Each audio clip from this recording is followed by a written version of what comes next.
eu gostaria de compartilhar com vocês sobre o cumprimento de nosso Senhor, o cumprimento da lei de Deus em Jesus Cristo. Como que Deus, através dele, cumpre a lei determinada por ele, a lei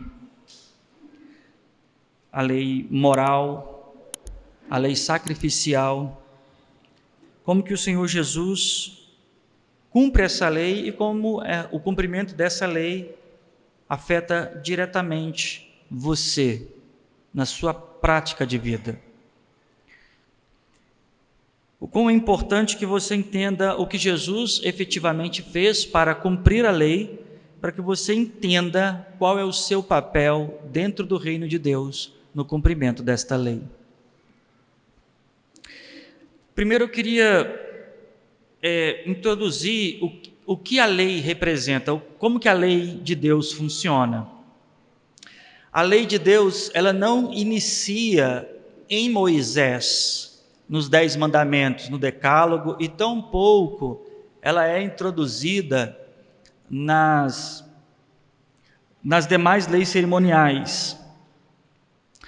A lei de Deus, ela é estabelecida antes de qualquer coisa. Eu vou te explicar, por exemplo, na física existem algumas leis que foram estabelecidas ou que foram nomeadas. Por exemplo, na lei da física você tem a lei da gravidade, que é uma teoria que entende que tudo que sobe, o quê? Desce. Se você fizer um teste, você jogar alguma coisa para cima, qual que é a tendência de acontecer? Cair pela gravidade. Então, a ciência, ela não inventou a gravidade. Ela não criou a gravidade. É uma lei pré-existente e que ela só foi registrada. Inúmeras outras leis naturais, elas existem, porém, a ciência, ela teve o papel de observá-las e registrá-las. Então, a lei, dentro das leis da física, a lei da gravidade, a regra da gravidade, ela não foi inventada por alguém, ela simplesmente foi notificada. Ela já existia antes? Sim ou não? Sim. Então deixa eu te explicar algo sobre a lei de Deus. A lei de Deus, ela não passa a existir em Moisés. Ela não passa a existir em Moisés. A lei de Deus, em Moisés, ela é notificada. E através das 613 leis do regimento da lei de Moisés, ela é determinada dentro daquela sociedade.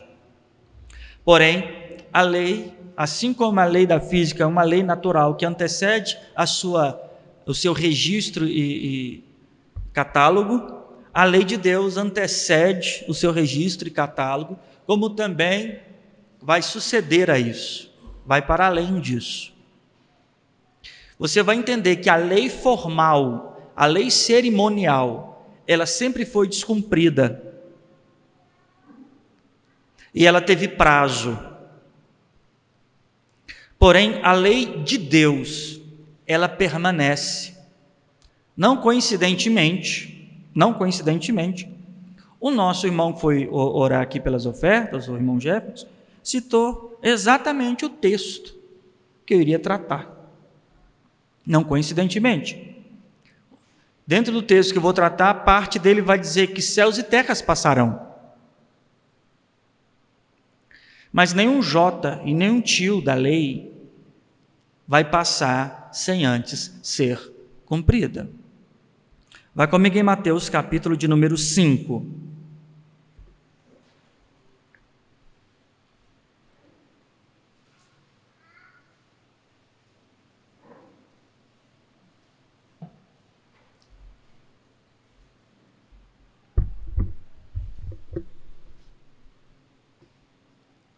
Mateus, capítulo de número 5.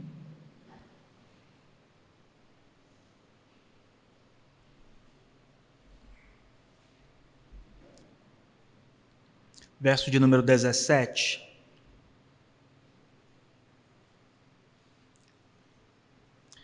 Diz assim: não cuideis que vim destruir a lei ou os profetas. Não vim abrogar, mas cumprir. Mais uma vez, não cuideis que vim destruir a lei ou os profetas. Não vim abrogar, mas cumprir. Vamos orar?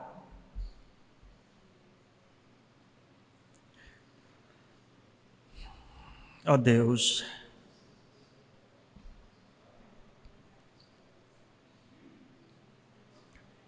olha para nós, ó Deus, neste lugar. Tu que és santo, Tu que és perfeito em si mesmo, Tu que és maravilhoso em sua própria natureza, olhe para nós neste lugar. O Senhor pode, ó Deus, alcançar cada mente e coração aqui congregado nesse momento. O Senhor pode orientar, ó Deus, cada um de nós pelo poder da sua palavra. Eu peço a Ti que cada irmão, cada irmã, cada homem, cada mulher, cada pessoa aqui possa ser orientado à luz da sua Escritura para o caminho que deve andar. Como deve viver, ó Deus. Traga hoje quebrantamento, aperfeiçoamento, sobretudo arrependimento, ó Deus, para que possamos andar conforme a Tua palavra. É o que eu te peço, em nome de Jesus. Amém. Bom, entre muitas coisas que o Senhor Jesus está tratando neste capítulo, que recentemente até os irmãos aqui da congregação tiveram o privilégio de esmiuçar, examinar na escola bíblica, na reunião de domingo, e que levou bastante tempo, né? Eu não sei quantos meses os irmãos ficaram aí, mas ficaram bons meses nesse discurso do Senhor Jesus, capítulo 5, 6, foi até qual capítulo aí? Até o 7, não é isso? 3 capítulos. Vocês lembram mais ou menos quanto tempo? Você lembra, Leicimar? 8 meses. Bom, examinar as Escrituras é isso. Qualquer revistinha que te dá aí uma semana ou 2 aulas com versículos isolados para dizer que está estudando as Escrituras, é mentira. Você não precisa de revistinha para examinar as Escrituras. Quem inventou a tal da revistinha para examinar as Escrituras está no intuito de fazer você só aprender o que eles querem. A revistinha é um erro na doutrina da igreja. O que nós precisamos para a doutrina da igreja? A Bíblia.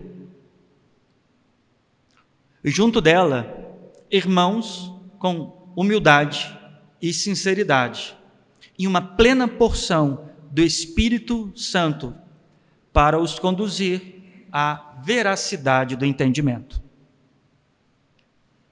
Então, eles ficaram em torno de 8 meses nesses 3 capítulos.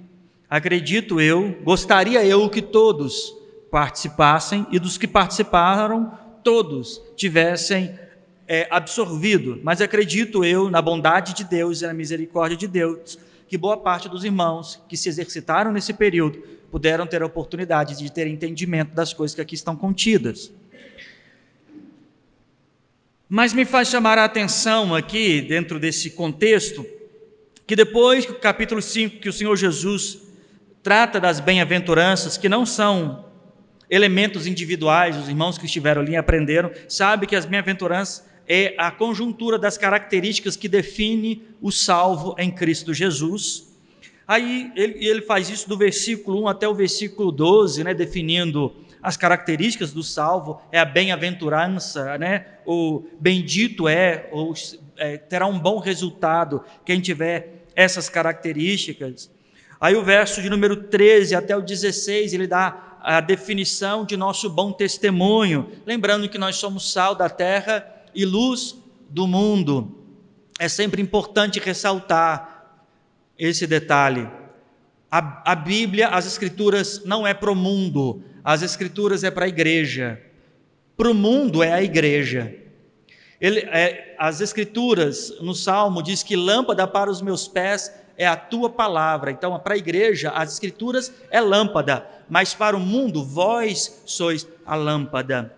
Então, as Escrituras não é para o mundo não a compreende, tira ela de contexto, faz dele caixinha de promessa, faz dele motivo de campanha. Isto é o mundo pega um texto e faz campanha de 7 elos, o mundo distorce as Escrituras, por isso que as Escrituras não é para o mundo. As Escrituras é para a igreja, para ela ser santificada e aperfeiçoada. As Escrituras, segundo Paulo a Timóteo, ela é proveitosa para redarguir, corrigir e para fazer o homem de Deus preparado para toda boa obra. Mas nós somos a luz para o mundo. Quando você, em todo o seu contexto de vida familiar, em todo o seu grupo social, você demonstra evidências do efeito deste evangelho na sua regeneração, o marido para com a esposa para com o marido, o pai para com os filhos para com o pai, o irmão para com o irmão, o amigo para com o amigo, quando isso se converte em bom testemunho, evidências da obra de Jesus Cristo, ali você está sendo luz. Então não adianta um pai mandar o filho ler a Bíblia se ele não é as Escrituras viva diante desse filho. Aí depois que ele trata sobre isso, né? E aqui eu só estou dando uma resumida até o versículo de número 16, depois que ele fala da natureza das bem-aventuranças, fala que nós devemos ter um bom testemunho diante do mundo para resplandecer o Evangelho. O verso 17, ele, galgando ensinar outras coisas que ele vai trazer mais para frente, ele dá uma ênfase dizendo: olha, vocês não pensem que eu vim anular a lei, cancelar a lei. Vocês não criem na ideia de que eu vim desfazer da lei. Eu não vim anular, eu vim fazê-la cumprir. Então o Senhor Jesus, ele dá àquele público uma direção em que talvez eles começaram a pensar que agora é uma nova religião. O Senhor Jesus está trazendo para nós uma nova religião. E religião eles já tinham. Todos que estavam ali eram judeus, ouvintes, semanalmente aos sábados, nas sinagogas, dos textos das Escrituras. E talvez começou a soar para eles a ideia de uma nova religião. Mas não era uma ideia de uma nova religião. O Senhor Jesus está dizendo assim: olha, talvez vocês estão pensando que eu vim cancelar a lei. E a perspectiva de um judeu é que a lei se resumia às cerimônias, ao rito, às comemorações, ao calendário judaico, ao sacrifício de animais. Aí o Senhor Jesus diz: olha, eu não vim cancelar a lei, eu vim fazê-la se cumprir. O verso 18 vai dizer: porque em verdade vos digo que até o céu e a terra passem, nem um jota ou tio se omitirá da lei, até que tudo seja o quê? Cumprido. Ele diz: olha, absolutamente nada do que foi declarado na lei será tirado de maneira alguma, até que tudo seja cumprido. Verso 19 diz: qualquer, pois, que violar um desses menores mandamentos, e assim ensinar a outros homens, será chamado o menor no reino de Deus. Aquele, porém, que os cumprir e ensinar será chamado grande no reino dos céus. Bom, ele está dizendo, olha, se vocês não se atentarem ao menor detalhe dessa lei, vocês não terão relevância nenhuma no reino dos céus. Se vocês não se atentarem aos detalhes dessa lei, nenhum de vocês terão relevância alguma no reino dos céus. Quando ele diz será o menor, ele não está colocando uma questão de escada. Sabe aquelas coisas que você aprendeu erroneamente, dizendo, você vai ganhar muita pedra na coroa e o outro sem pedra vai lá ficar lá no céu com inveja de você. Já viu isso? Isso não existe. O reino dos céus não é assim. O reino dos céus não tem pessoas lá na eternidade almejando as coisas das outras. Olha como ele tem pedra na coroa, como eu queria ter tido tanta pedra na minha coroa. Está eu aqui com essa coroa, nem azulejo tem. Isso não existe. Isso é carnalidade doutrinária. As escrituras não apontam o reino dos céus sendo pessoas invejando as outras em suas obras. Isso é coisa mundana, carnal e caída. No reino dos céus não é assim. Quando diz os menores, são os irrelevantes, os insignificantes, aqueles que outrora se enquadravam o que dizem Romanos, eram inúteis, prosseguem sendo inúteis, ou insignificantes, irrelevantes, não se precisa deles. Qualquer um que ensinar a fugir dos princípios da lei de Deus, ele não tem relevância. Então o Senhor Jesus diz, olha, eu vim fazer a lei se cumprir, eu vim fazer que a lei seja cumprida. Paulo entende sobre a lei, e olha o que ele diz aqui em Timóteo, 1 Timóteo, capítulo de número 1.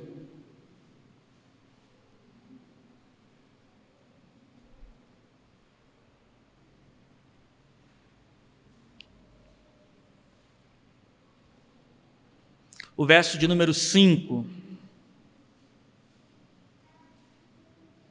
1 Timóteo 1,5 diz assim: ora, o fim do mandamento é o amor de um coração que puro, uma boa consciência e uma fé não fingida, uma fé sincera ou uma fé legítima.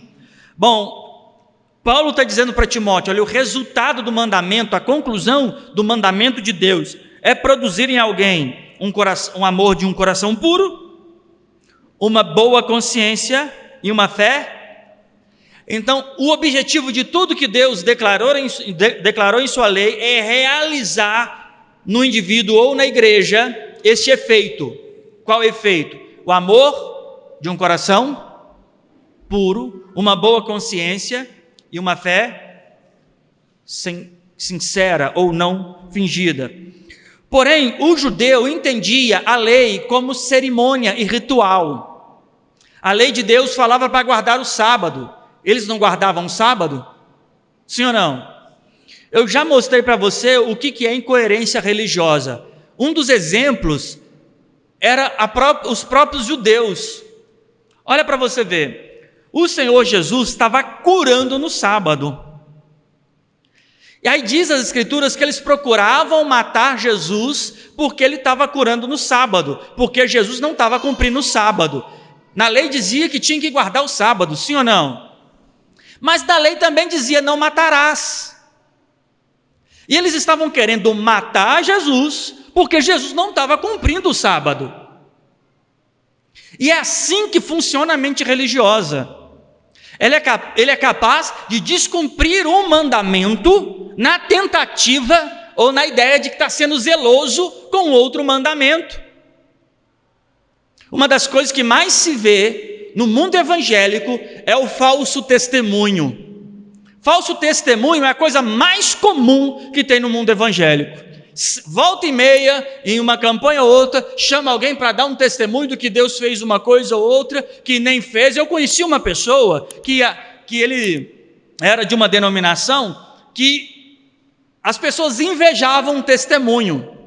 Então era status quando alguém ia na frente da igreja e dava testemunho de triunfo, que ganhou isso, que conseguiu aquilo.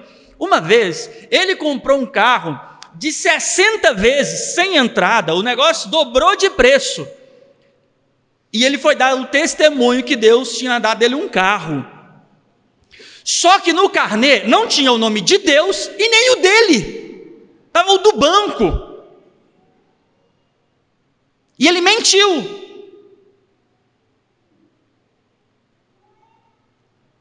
Porque qualquer ímpio com nome limpo tira de 60 vezes um carro para pagar 3 carros. Qualquer descrente faz isso. Aí alguém possa dizer, não, mas ele pelo menos glorificou a Deus com isso. Não, ele mentiu, ele disse que Deus deu a ele. Mas ele tinha um boleto da largura da Bíblia que ele estava debaixo do braço.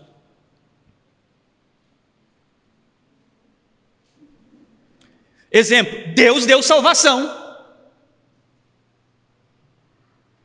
Salvação Deus deu. Porque não tem como você comprar de 60 vezes.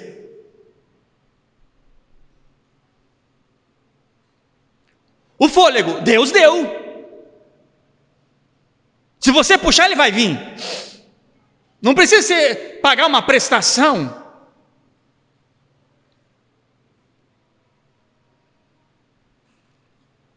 E assim funciona a mente religiosa. Mentir para atribuir à fé religiosa, à instituição religiosa, o credo religioso que ele tem, atributos gloriosos.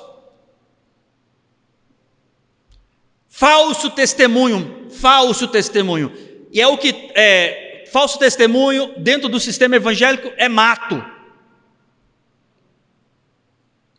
Todo mundo já presenciou um falso testemunho de alguma forma. Pessoas que estão dispostas a mentir pela verdade. Eles amam tanto a sua religião, mais do que a Cristo, que são capazes de mentir para dar a ideia de que a religião dele é verdadeira, de que a fé dele é verdadeira e que a crença dele é verdadeira. Então era assim que os judeus fizeram. Vamos descumprir um mandamento para que outro mandamento fosse cumprido.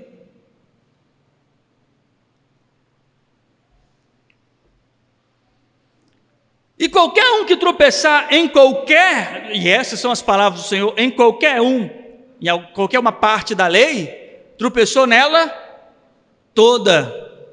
O homem natural, o ser humano, as pessoas, não tem potencial, competência, capacidade na sua existência de cumprir todo o escrito da lei, notificado através de Moisés.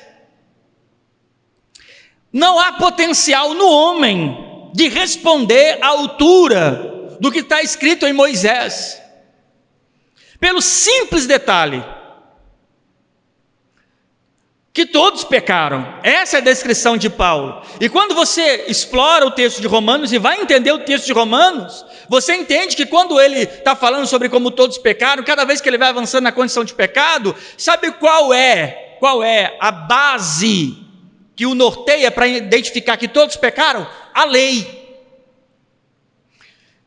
Quando chega já no capítulo 7, ele está deixando bem claro que é impossível a natureza humana cumprir o regimento da lei. Não há um homem capaz de cumprir a lei. Mas deixa eu te dizer uma coisa. A arrogância do religioso faz ele se portar como se fosse cumpridor da lei. O Senhor Jesus conviveu num período onde fariseus, onde escribas comportavam como grandes cumpridores da lei.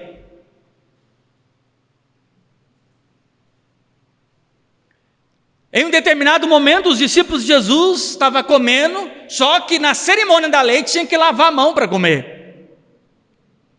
Num sábado, estavam atravessando o milharal, começaram a debulhar milho, começaram a comer, foram taxados de estarem exercendo trabalho no dia de sábado. Eles tinham espias o tempo todo, olhando tudo que eles estavam fazendo para dizer, não está cumprindo a lei. E eles se julgavam cumpridores da lei. Eles julgavam que Abraão era pai deles, eles julgavam que eles cumpriam toda a lei.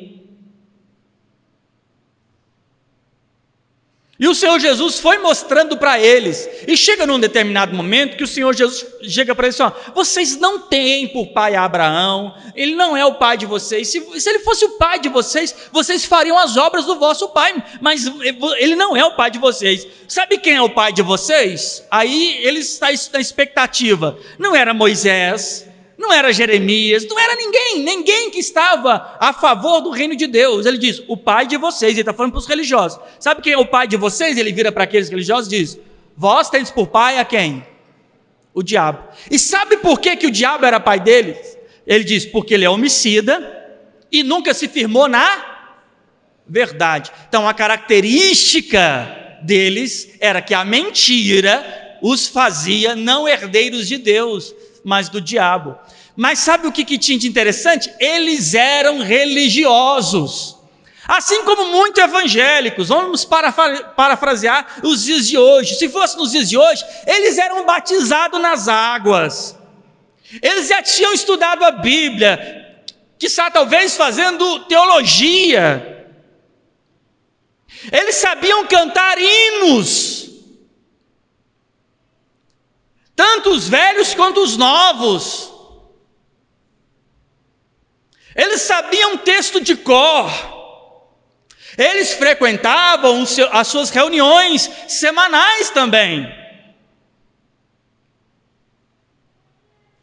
Pessoas que eram circuncidadas ao 8º dia, pessoas que eram judeu de judeu, das tribos de Israel, participantes das tribos de Israel, eles estavam reunidos todos os sábados nas sinagogas, anualmente sacrificavam, e ele diz, vocês têm por pai o diabo. Por qual motivo? Mentem. Mas eu sou circuncidado, eu sou da linhagem de Abraão. Mentem. O vosso pai é outro.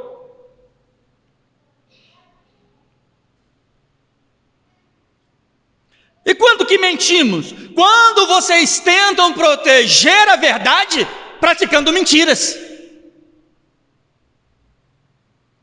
Quando vocês julgam ser defensores da verdade vivendo mentiras. Vocês substituem o vosso pai eterno pela mentira.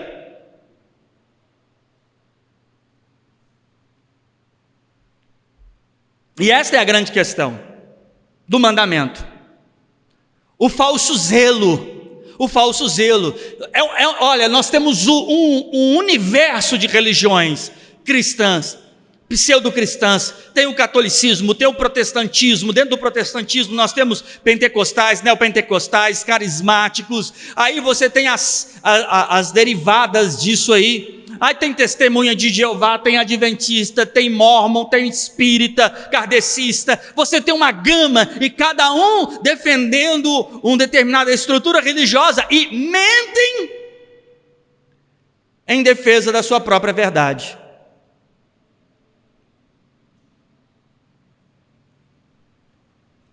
O Senhor Jesus não veio criar outra religião. O Senhor Jesus disse assim, olha, esse negócio de judeu está cansado, está batido, eu vou começar hoje a igreja batista. Porque a igreja batista é a melhor igreja que você vai ter na sua vida. Então eu estou vindo agora dos céus para abrir a igreja batista. Não, eu estou vindo, esse negócio de judeu já cansou, tira esse quepá da cabeça, tira essa cuia da cabeça. Não, esse trem cansou, para com isso. Eu vim trazer para vocês a igreja católica. Ele fez isso? Ele virou, vocês estão muito muito sem graça, esse trem de judaísmo está sem graça, vim trazer o pentecostalismo. Você já viu algum texto de Jesus falando língua estranha? Rodando? Gritando? Tremendo? Não. Você já viu ele fazer alguma coisa que esses pregadores fazem nos seus púlpitos? Então não foi a mesma coisa. Porque ele disse que fariam as mesmas obras e outras de alcance maior. As mesmas obras, não outras obras. Então o Senhor Jesus diz, olha, eu vim cumprir a lei, a lei era incumprível. Agora, como que ele cumpre a lei? O primeiro momento que ele cumpre a lei, ele cumpre sobre o seu próprio corpo, porque ninguém tinha acesso ao tabernáculo, naquele momento, o templo. Existiam duas estruturas históricas, onde representava a presença de Deus no meio de Israel. No primeiro momento, o tabernáculo, que era uma tenda montável, que Deus declarou lá na travessia do deserto, através de Moisés, que naquele tabernáculo era uma tenda montada, e lá dentro teria a arca da aliança, lá dentro teria o sinal de Deus, o castiçal, o pão asmo, o incensário, dentro da arca da aliança, as pedras do mandamento, a vara de Arão que floresceu, o maná. Somente o sumo sacerdote poderia ter acesso ali dentro, somente ele tinha exclusividade a isso, mas foi o próprio Deus que declarou essa estrutura, e ele veio cumprir isso. O Senhor Jesus vem como um novo sacerdote. Leia Hebreus capítulo 7, leia Hebreus capítulo de número 10, você vai entender que o Senhor Jesus é o sacerdote final. E no capítulo de número 10, ele vai cumprir esta lei do tabernáculo, para que aqueles que não tinham acesso ao Criador, tivessem acesso. Eu não sei se você sabe, mas foi Deus que instituiu o primeiro sacerdote, na casa de Arão, da vara que floresceu daquelas tribos, uma galha, sem estar plantada na terra, sem fazer parte de uma árvore. O que aconteceu com ela? Ela deu fruto, ela deu folha. Sabe o que significa? É Deus escolhendo. Entenda uma coisa, se não fosse uma vara escolhida para aquele momento, se fosse uma árvore e a árvore frutificasse, Deus estava escolhendo uma planta ou uma árvore que deu fruto em si mesmo, por si mesmo. O que a vara separada de Arão representa? Que é Deus que dá a graça de florescer. Então é Deus que elege. É isso que isso significa. Aí eles separaram. Só que quando chega, milhares de anos depois, quando chega no Senhor Jesus Cristo, quem é aquele que está comprando o Senhor Jesus? Exatamente um sacerdote.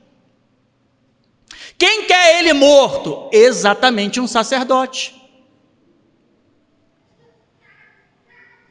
Exatamente um sacerdote.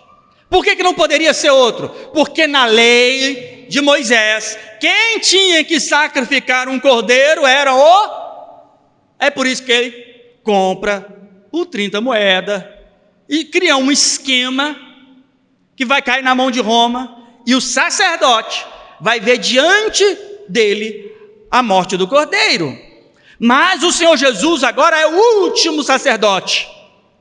E ele vai agora, a lei da cerimônia, que antes ficava na autoridade de um religioso. Não era o sacerdote que levava a oração das pessoas? Já ouviu isso? Era o sacerdote. Quem entrava no Santos dos Santos? Sacerdote. O povo, no muito, ficava lá no pátio, esperando a cerimônia acabar. Mas olha o que ele faz, Hebreus 10.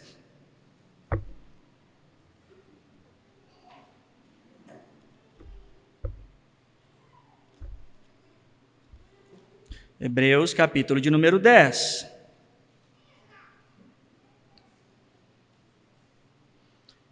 Verso de número 19.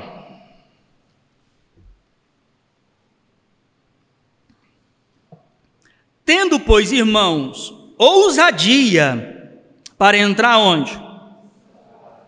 Pelo sangue de quem?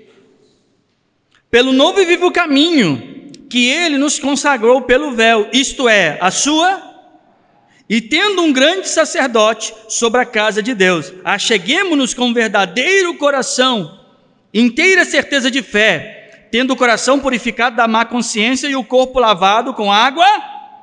Retenhamos firme a confissão de nós, na nossa confissão, porque fiel é o que prometeu. Então, o verso 19 diz: entremos com ousadia agora no santuário que ele abriu, que ele inaugurou, com o seu próprio sangue, o sangue de Jesus, pelo novo e vivo caminho que o consagrou, pelo véu, isto é o quê?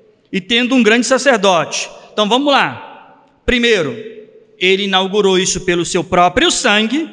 O verso 20, pelo caminho, ele vai dizer: eu sou o caminho. Então, o sangue de Jesus, o caminho é Jesus. Consagrou pelo véu, que é a sua carne. A carne é de quem? De Jesus. E tendo um grande sacerdote sobre a casa de Deus. Quem é o sacerdote? Jesus. Então, o sangue é de Jesus, o caminho é Jesus, o véu é Jesus e o sacerdote é Jesus, porque dele, por ele, para ele são todas as coisas. É por isso que ele vai dizer em João 15: sem mim você não pode fazer nada. Cristo cumpre a lei, abrindo acessibilidade ao homem antes retido pelo pecado, ao santuário ou à presença do Senhor. Agora, para chegar a Deus, deixa eu te contar uma coisa: você não precisa de sacerdote, você não precisa do padre, você não precisa do pastor para chegar a Deus, não. Qualquer um que se arrepender e confessar os seus pecados, Deus se achegará a ele e o converterá. Não tem nenhum homem sobre a terra que tenha mais comunhão com Deus do que uma pessoa arrependida. Não tem um pastor na terra, um bispo, um apóstolo, um padre, nenhum desses tem mais comunhão com Deus do que uma pessoa arrependida.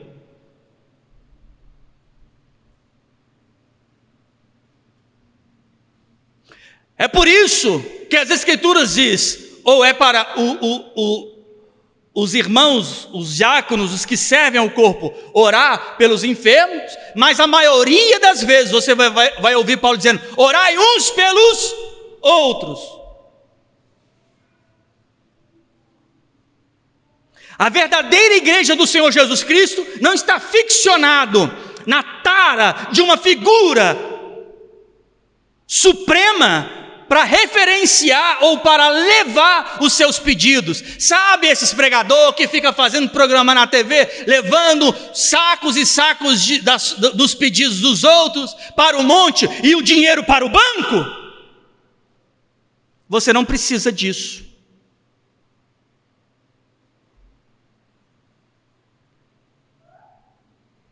Você pode orar, olha que maravilha, ele cumpriu a lei, nós não temos que dar mais nenhum cordeiro na mão de um sacerdote, para um sacerdote lá sacrificar, fazer todo aquele ritual, para depois atravessar o santo lugar, e para o santo dos santos, chegar lá para apresentar a oração do povo. Agora eu e você podemos dobrar os nossos joelhos, confessar os nossos pecados, clamar pelo sangue de Cristo, e ele virá e nos purificará de toda a imundícia.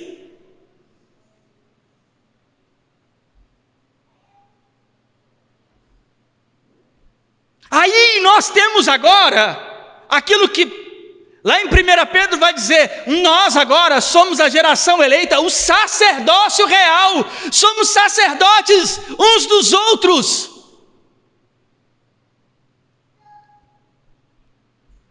É corrupto e mentiroso contra a verdade que as instituições religiosas precisam ter um líder supremo, um apóstolo, um papa, não sei o quê, os seus templos magníficos para aprisionar intelectualmente e espiritualmente a igreja que foi liberta pelo sangue do Cordeiro. Você tem livre acesso ao santuário de Deus em qualquer momento, em qualquer horário da sua vida.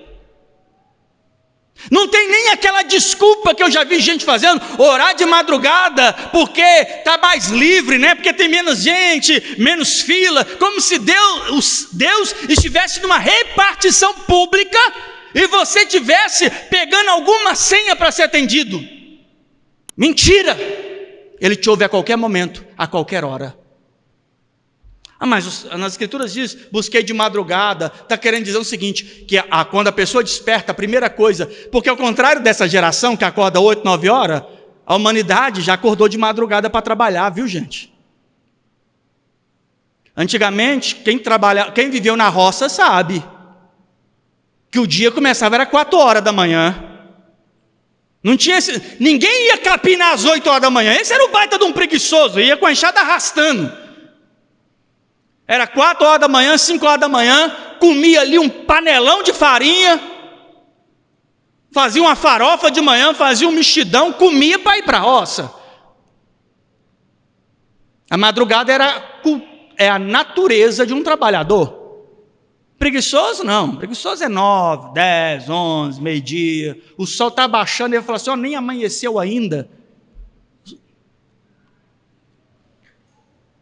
Não há, ele cumpre a lei, nós temos livre acesso. Se você, olha o que ele diz, ele entra para o teu aposento, fala com o teu pai que te vê em secreto, e o pai que te vê em secreto, ele vai te recompensar. Só que a mentira demoníaca da religião manda você pegar a garrafa d'água, copo d'água, manda você pegar o sal, manda você pegar a vela, manda você pegar a rosa, faz você passar o vexame, o mico de passar em cima de um sal, levar uma espadinha para casa. É o ridículo. Enquanto nós temos livre acesso ao nosso Criador, Ele vai lá na tua casa, dentro do teu coração, aonde você estiver. Só que em prol de defender a verdade, a religião somente. Olhos ungidos que eles pegam para, estou te abençoando, esse óleo aqui ficou, foi 30 dias enterrado. Você sabe o que é 30 dias enterrado? Enterra uma pessoa 30 dias, você vai ver como é que ela vai sair. Esse óleo aqui é muito tempo enterrado. Isso aqui é poderoso.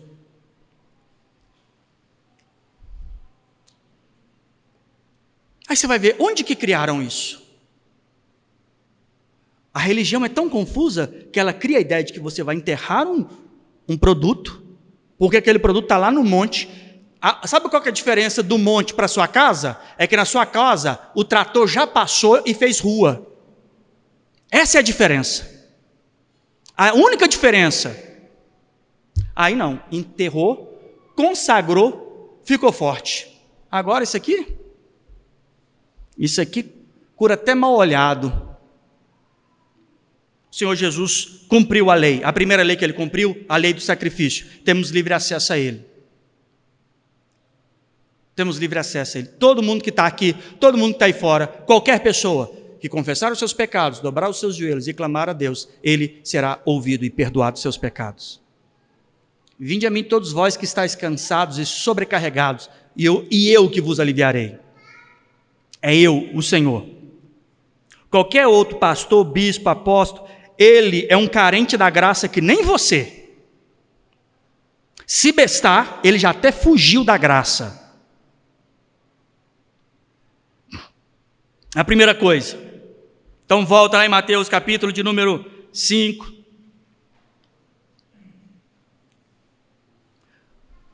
O verso de número 17.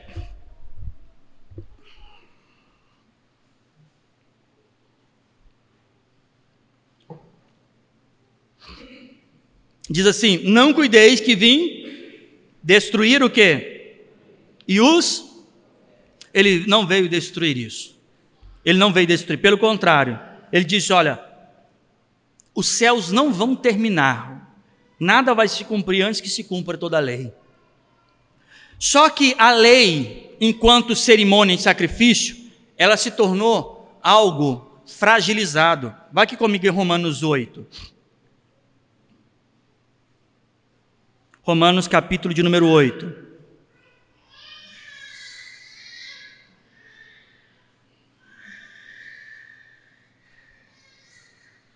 Romanos 8, verso de número 3.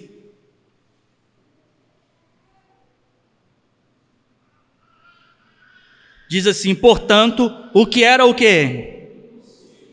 Impossível a quem? Visto que, como estava o quê? Pela carne, Deus enviou o seu Filho em semelhança da carne do pecado. Pelo pecado, condenou o pecado na...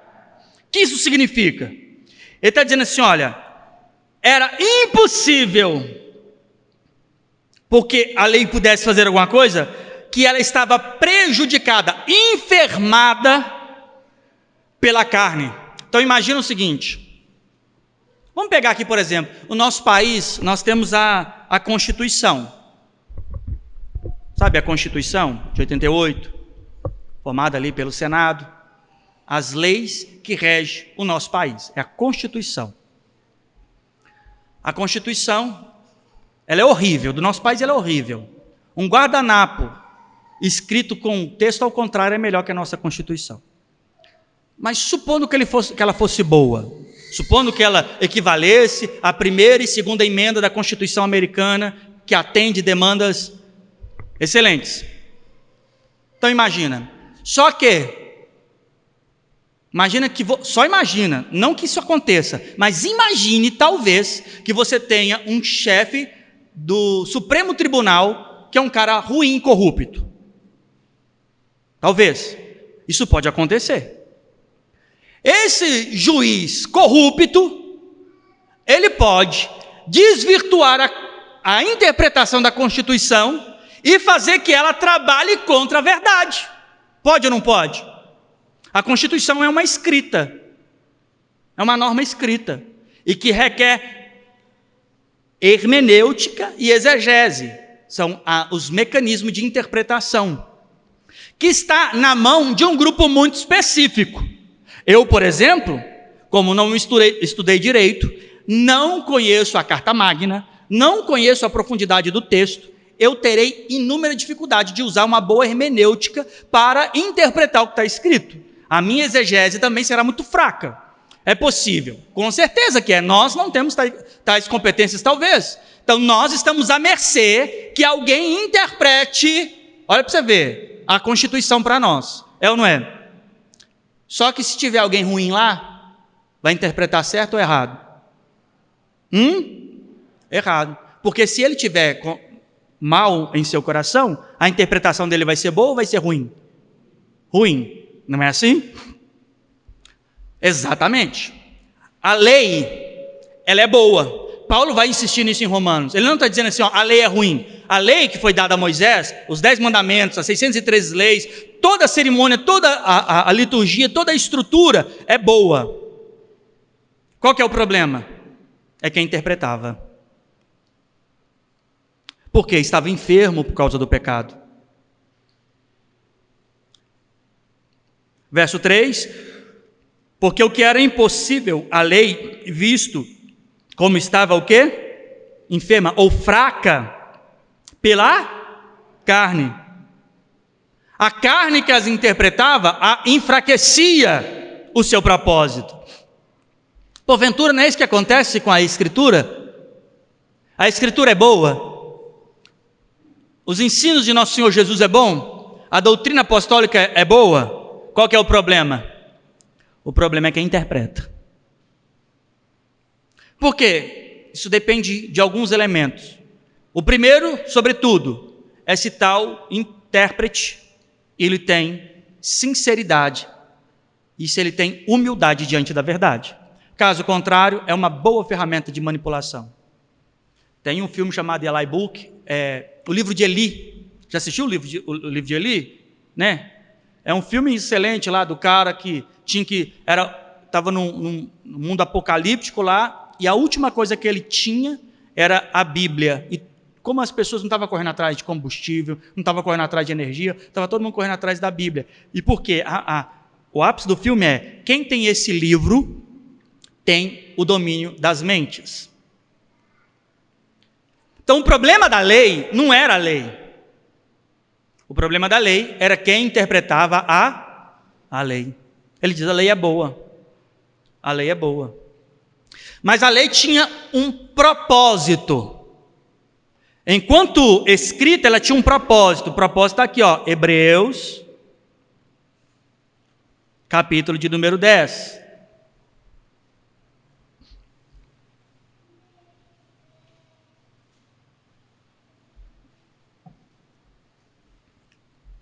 Hebreus 10, o verso de número 1.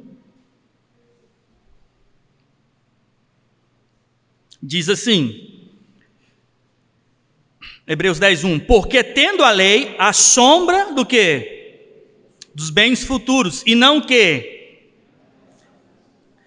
E não a exata imagem das coisas.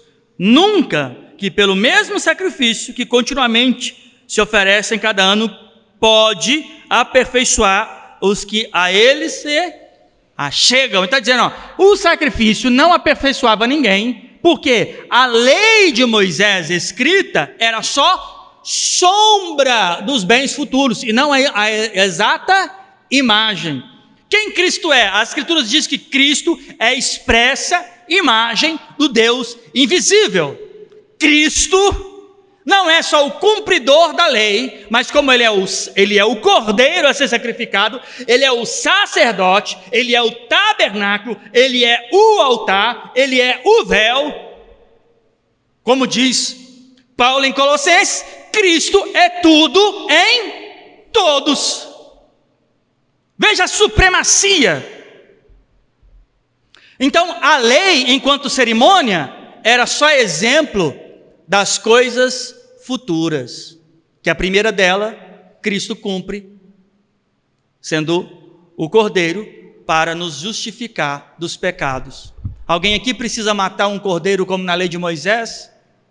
Precisamos de templo? Você precisa de um templo santo para cultuar a Deus? Não, não precisa. Você não precisa de templo, não precisa de altar, não precisa de animal. Eu não preciso vestir aquela roupa parafernália toda que o sacerdote, com pedra preciosa na frente, chapéu, sino nos pés, sabe? Não preciso disso. Não preciso disso. Você não precisa disso. Do que nós precisamos? Cristo, para Ele fazer, operar a salvação através do cumprimento da lei. Porém, agora, a lei é estendida a nós. A primeira lei que foi escrita, ela foi escrita por quem? Vocês lembram? Por Deus. Na onde? No monte. E ele escreveu no quê? Nas pedras.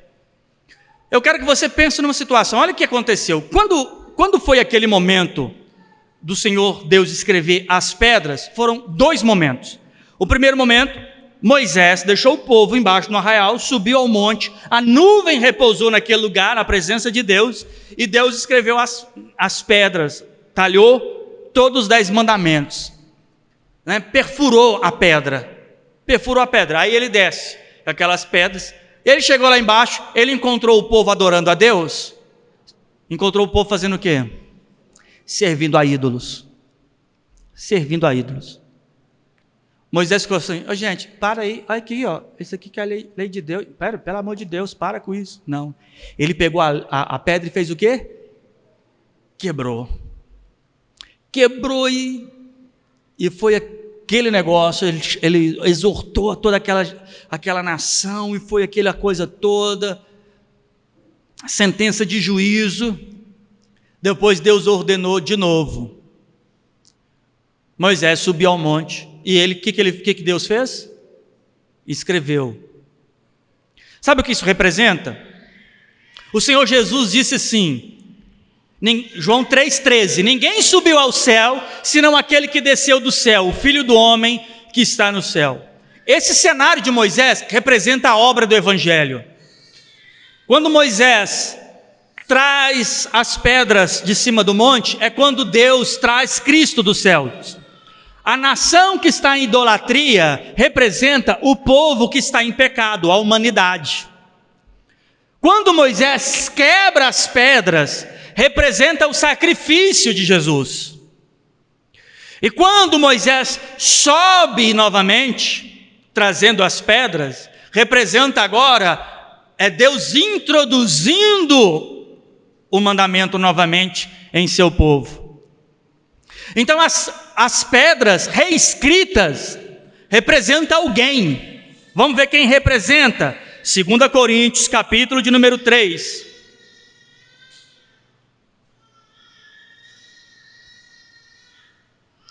2 Coríntios, capítulo de número 3.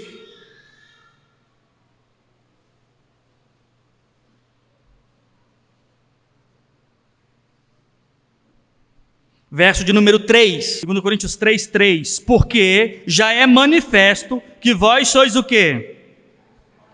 A carta de Cristo, ministrada por nós, e escrita não com tinta, mas com quem?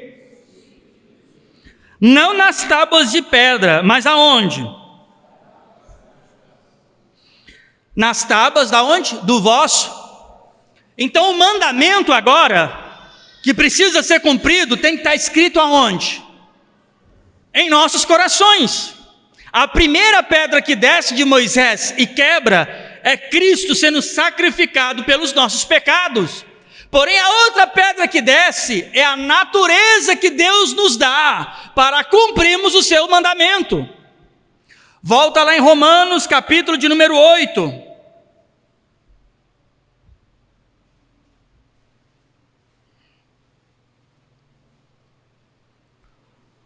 Romanos, capítulo de número 8. Porquanto agora nenhuma condenação há para quem? Para os que estão em Cristo? Algumas traduções completam dizendo como a minha, que não andam segundo a carne, mas segundo ao Espírito. Porque a lei, verso 2, porque a lei do Espírito de vida em Jesus Cristo me livrou do quê? Da lei do pecado e da morte. Então o verso 2 está dizendo, porque a lei do Espírito de vida. Você viu em Coríntios que quem escreveu em nosso coração, na pedra do nosso coração, foi o Espírito. O Senhor Jesus disse, olha, eu não vim cancelar a lei. A cerimônia da lei, ela é cumprida na mudança do sacerdote. Hebreus 10 diz, mudando o sacerdote, faz necessariamente mudança da lei. A lei cerimonial foi cumprida. Então você não precisa mais sacrificar, você não precisa ter templo santo, você não precisa de sacerdote, tudo isso foi cancelado. Vós sois o sacerdote eleito por Deus, temos livre acesso ao santuário, a cerimônia da lei acabou. Mas o objetivo da lei cumpre-se pelo Espírito. Verso 2, porque a lei do Espírito de vida em quem? Me livrou do quê? Da lei, do pecado e da morte. Agora tem a lei do Espírito. O que é a lei do Espírito? Agora não é eu sendo regido por normas externas, como diz o Salmo, não seja como a mula, né, que por freio, né, Salmo 33, é puxado para a direita e para a esquerda. Tem gente que se não tiver alguém mandando nele, ele não serve. Ele não consegue viver em comunidade, onde todos praticam um só Espírito, exortando uns aos outros, consolando uns aos outros, sabe? As pessoas estão sendo extorquidas, roubadas, manipuladas, porque não tem o Espírito de Deus. Há um falso espírito sendo dado por aí, em que as pessoas gritam, pulam, mas sempre obedecem ao mentiroso. Não tem o Espírito Santo. Eles só abraçaram uma religião, eles nem leem a Bíblia, eles nem examinam as Escrituras, eles estão a reunião após reunião, só à espreita de alguma orientação sacerdotal para eles só dizerem amém. Eles não examinam, eles não oram, eles não têm comunhão eterna com aquela verdade, não há um espírito próspero nele, onde faz eles abundarem nas riquezas do reino de Deus. Eles não entendem que aonde abundou o pecado, precisa superabundar a graça. Mas são massa de manobra, gado. Eles não são ovelhas do reino, são gado. E o reino de Deus é a liberdade da obediência a Cristo. Olha que coisa maravilhosa, a maior liberdade no reino de Deus é a obediência a Cristo. Ele quer levar cativo a nossa mente, a obediência, nos colocar a obediência a Ele. Isto é liberdade. Como, quando que estamos livres? É quando estamos presos à salvação de Cristo Jesus. A lei do Espírito. Volta lá agora comigo em Mateus capítulo de número 5.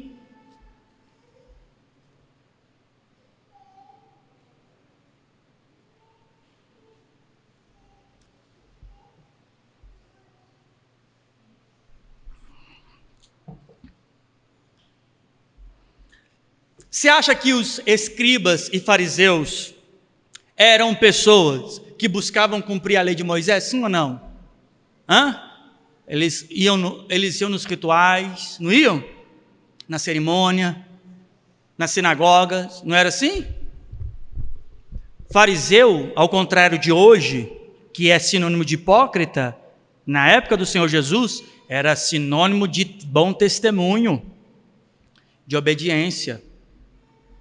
Mas foram os fariseus que vinham volta e meia junto com os escribas, que volta e meia vinham confrontar o Senhor Jesus. Lá em Mateus, no capítulo de número 23, o Senhor Jesus começa a dar até nome para ele. Ai de vós, fariseus hipócritas. Não é assim? Fariseu, então, era um bom religioso. Era ou não era? Você acha que você conhece o Velho Testamento como um bom fariseu? Você acha que você conhece a lei de Moisés como um exímio escriba? Não. Eram homens que tinham calafiteles nos seus cabelos, que representavam quanto eles decoraram tais textos. E os cabelos eram cheios daquilo. Não saíam de casa sem colocar um penduricalho para mostrar que conhecia a lei. Agora olha aqui. Verso de número 20, Mateus 5, verso de número 20. Porque vos digo que, se a vossa o quê? Não exceder dos escribas e dos fariseus, de que modo nenhum, o quê? Bom, os fariseus eram a referência. Os escribas, homens que decoraram tantos textos que os transportavam para os papiros sem sequer ter que ler os originais. Sabe o que é você transferir um texto sem ter que ter o original do seu lado e sequer errar uma palavra? Essa era a função de um escriba. Ele tinha um papel, um deles era decore bem o texto, que se quando a gente precisar, ele vivia para reescriturar, reescrever. Decorado, estava na cabeça, ele falava na ponta da língua. Coisa maravilhosa saber o texto assim, não é? Ele está dizendo, se a vossa justiça não exceder a dessas pessoas, de modo nenhum entrarei no reino de Deus. Você acha que um fariseu era um hipócrita, sim ou não? O escriba era um hipócrita, sim ou não? No dia de hoje nós temos religiosos hipócritas, sim ou não? Você não consegue olhar e ver um falso servo de Deus de volta e meia, ver na televisão, ver apresentando, volta e meia não tem um corrupto assim, sim ou não? Mas se a sua justiça não exceder a justiça deles, eles não entram, você também não. Não adianta você saber que ele está errado, se a sua justiça não exceder a deles. E de que forma que excede a justiça de um homem corrupto? Simples, sendo gerado de novo em Jesus Cristo, obedecendo a sua palavra e tendo o mandamento escrito, cravado no seu coração.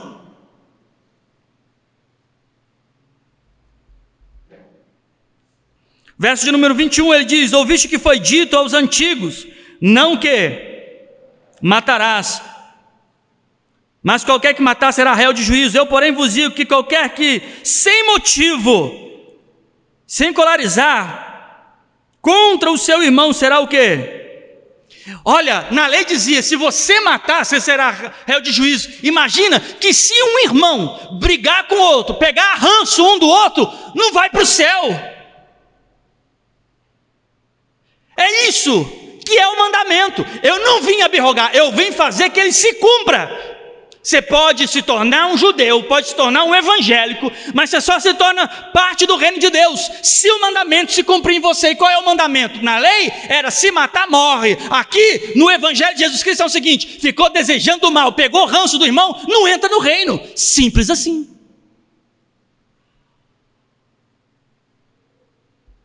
Eu não vim cancelar a lei, eu vim fazer ela se cumprir na vida de vocês. Aí ele no verso 23, o pessoal tinha o costume de ofertar, né? Como até hoje tem, né? Ofertar. Aí ele diz assim, ó, você vai ofertar? Verso 23, porquanto se trouxer a tua oferta ao altar, e aí lembrar que o teu irmão tem alguma coisa contra ti, deixa ali, diante do altar, a tua oferta, vai e reconcilie primeiro com o teu irmão, e depois vem e apresenta o quê? Ele está em rinha com alguém. Aí ele, ó Deus, abençoa a minha oferta, minhas finanças. Ó Deus, eu sou teu servo, meu pai. Aí põe no envelope, ele, espera aí. Eu e meu irmão estamos em dívida um com o outro em nossa relação. Ele não disse, não oferte. Ele fala assim, espera aí, vai resolver isso primeiro. Você acha que Deus está querendo dinheiro no gasofilácio ou que vós ameis uns aos outros? Você acha que Deus está sofrendo pelo tanto de dinheiro que entra dentro de uma congregação? Ai meu Deus, aí eu mesmo não vou conseguir pagar o aluguel esse mês. Para ele tanto faz, não conseguiu, não, então fecha. Mas se tem uma coisa que ele não negocia é: perdoai uns aos outros. Aí ele vai em outras coisas, olha aqui. Verso 27, ouviste que foi dito aos antigos, não cometerás o quê? Adultério. Na lei não podia, se fosse pego por 2 ou 3 testemunhas, era morto. Severo isso, né? O Senhor Jesus disse, não vinha abrogar a lei não, isso, não vinha acabar com isso não. Verso 28, olha o que ele diz, eu porém vos digo, qualquer que atentar numa mulher para cobiçar, já em seu coração, fez o quê? Ele disse, eu não vim desfazer da lei não, gente, a lei é para ser cumprida. Fica fornicando no seu coração, é juízo. Eu não estou falando da sua fragilidade, estou falando da sua falta de combate às fragilidades. Não estou falando contra os seus hormônios masculinos, que o faz você ser impelido a desejar o sexo oposto como parte natural da sua bioexistência. Estou falando em você combater a corrupção do seu coração.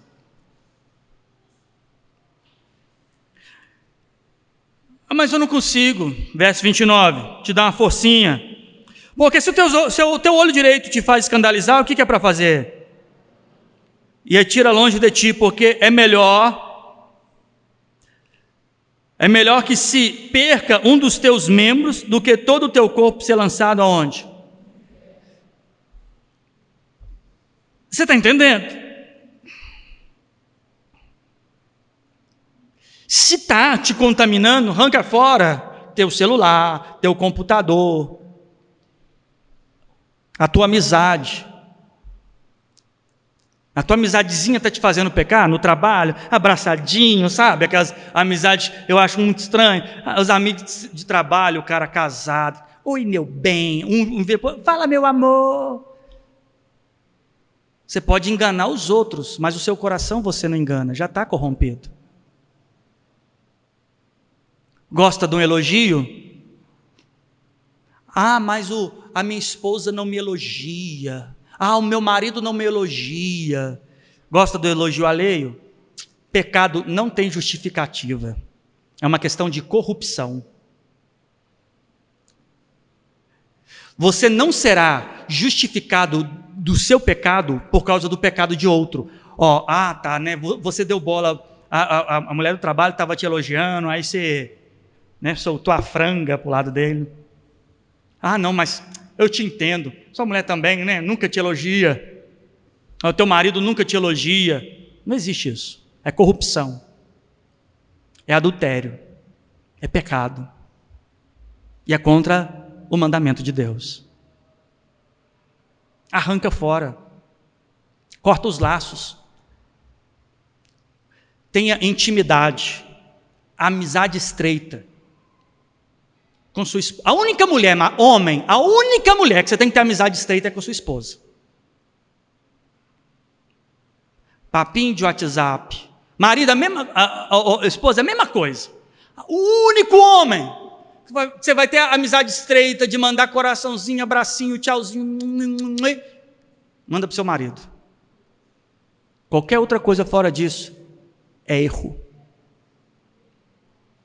É lei. A lei do Espírito. Porque o coração é mais enganoso do que o quê?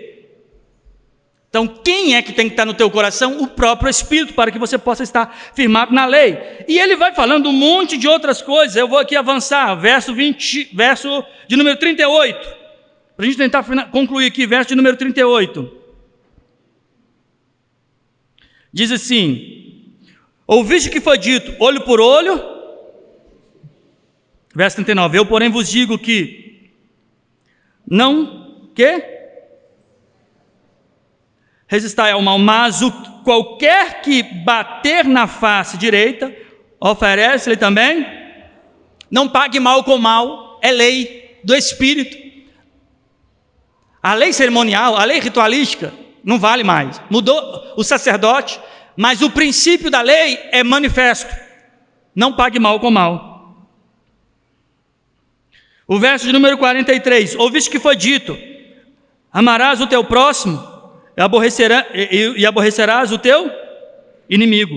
Verso 44, eu porém vos digo, amai os vossos inimigos, bendizei os que vos maldizem, fazei bem aos que vos, orai pelos que vos maltratam e vos, para que sejais filhos de Deus, e que está no céu, porque fez que o sol se levante sobre maus e bons, e a chuva sobre justos e injustos. Então, agora, ore por aquele que te faz mal.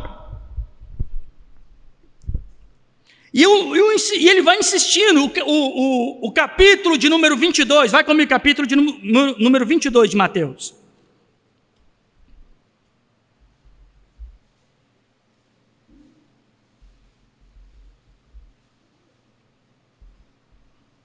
Mateus 22, verso de número 34.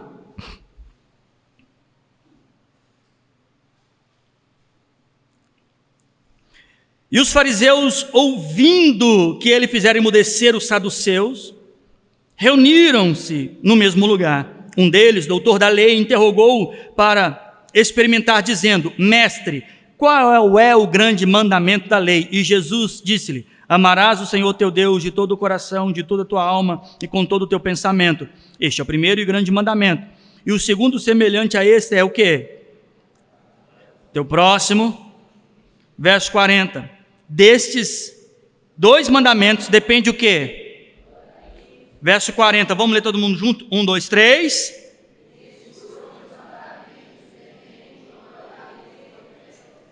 Tá. Quais mandamentos? Qual que é o primeiro? Vamos ler junto. 1, 2, 3, verso 37.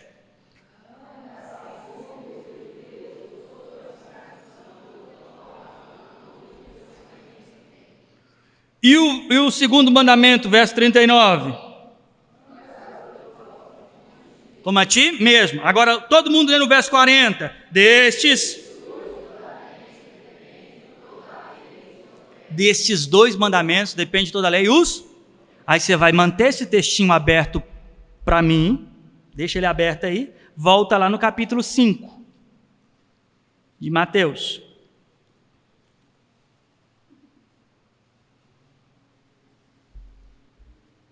Mateus capítulo 5, verso 17.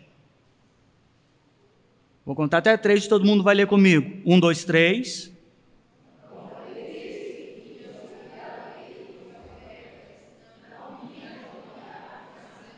A lei e os profetas. Esse tempo todo eu só falei da lei. Agora eu vou começar a pregar sobre os profetas. Estou brincando. Aqui está falando, ó, lei e os profetas.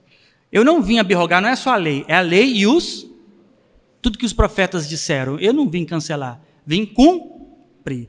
Então, agora lê o verso 40 do capítulo 22.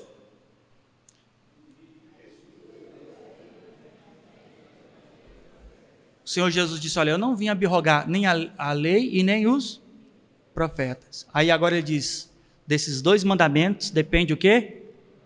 E os profetas. Ele está dizendo assim, é muito simples cumprir a lei. Ame o Senhor teu Deus, de todo o teu coração, de toda a tua força, com todo o seu entendimento. E o próximo? O próximo é uma base mais objetiva e simples. O próximo é da mesma forma que você se ama.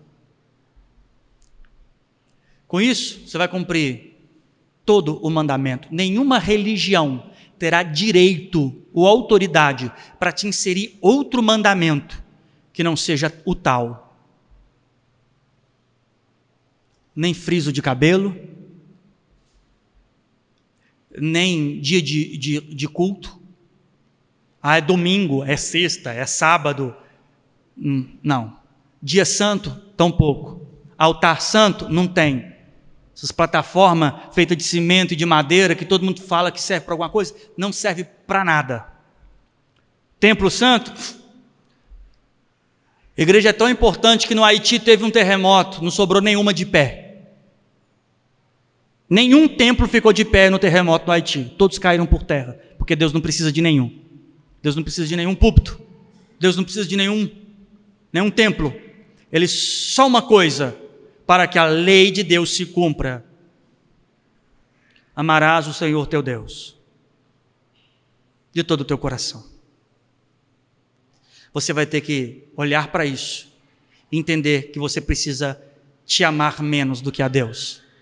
O mandamento não é amarás o Senhor Deus abaixo de mim. É amar o Senhor acima de todas as coisas. O próximo como a mim mesmo. Se você ama o seu marido mais do que a você, é idolatria. Se você ama o teu irmão mais do que você se ama, é idolatria. O próximo é como a mim.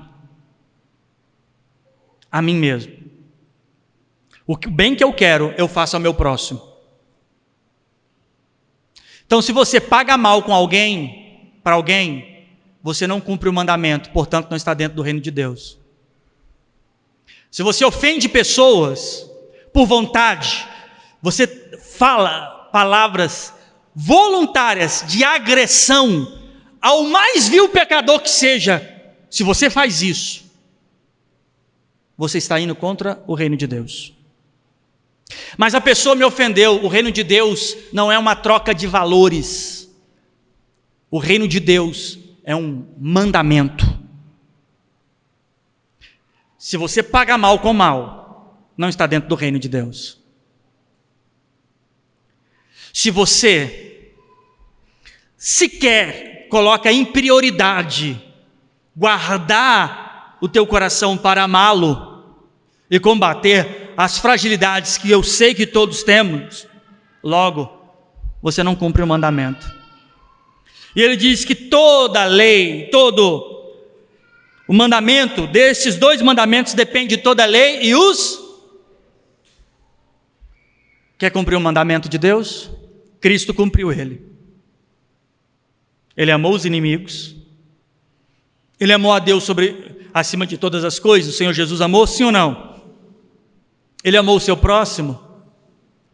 Ele deu a vida pelo próximo. Para o mandamento cumprir na sua vida, é só essas 2 coisas.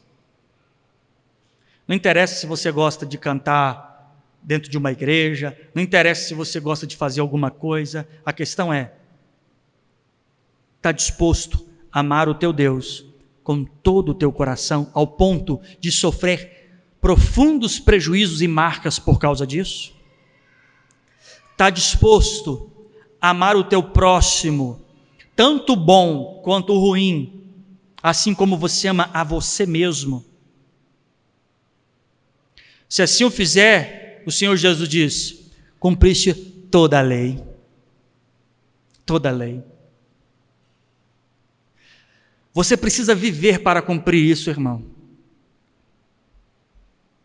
Por quê? Porque disso depende tudo que você é.